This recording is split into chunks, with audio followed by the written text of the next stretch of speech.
Tonight at UFC 290 in Las Vegas there will be a middleweight contender bout between Robert Whittaker and Dricus du Plessis. Hello fighters. This is the World of MMA channel with you. In today's video, I'm going to give you a prediction for the fight between Robert Whittaker and Dricus du Plessis. But before the video starts, don't forget to subscribe to the channel and like it so you don't miss the next videos. Here we go. Robert Whittaker made his way to the world's strongest promotion through a successful performance on The Ultimate Fighter, which he won in 2012. Robert began his journey in the UFC as a welterweight, where he didn't do well and where he lost even to Court McGee. But after moving up to a heavier weight class in 2014, the career of the Australian fighter obviously began to take off. Coming into the fight against Clint Hester as the underdog, he easily broke his opponent in the stand-up and knocked him out in the second round.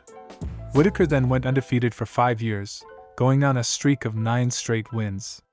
Especially noteworthy was his 2-fight split decision over Yoel Romero, both of which were among the best fights in the history of the middleweight division. It was in the fight with Romero, Robert won the championship belt, which he then very quickly lost to Adesanya in October 2019, losing by knockout already in the second round. But even that defeat didn't knock out the Australian athlete.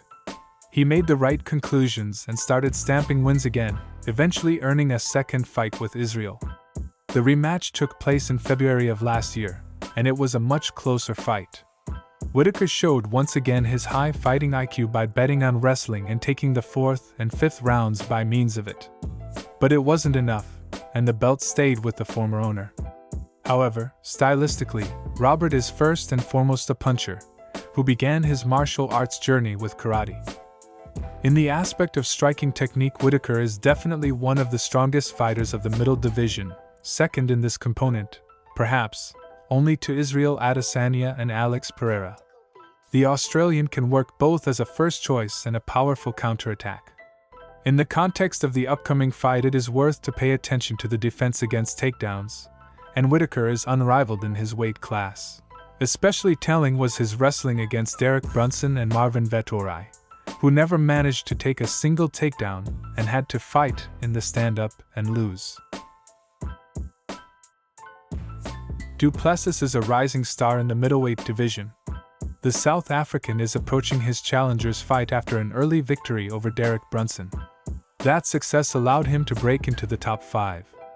So far, Dricus is very confident going the distance, and he has no losses under his belt in the UFC yet. In terms of experience, Du Plessis is clearly inferior to Whittaker, but he outclasses the former champion in wrestling skills. The Australian makes Dricus look like a more versatile fighter. He has 8 wins by knockout and 10 wins by submission in his career.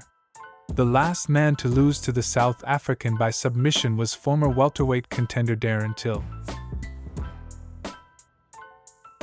Robert Whittaker has already fought twice for the belt with Israel Adesanya, and since Alex Pereira moved up to light heavyweight, there are no other worthy contenders for the title in the middleweight division. That's why the victory in his upcoming fight with Dricus du Plessis will put the Australian on the champion's feet again. Robert has an excellent striking technique. The Australian can work in the stand-up as a first choice as well as powerfully counter his opponent's attacks.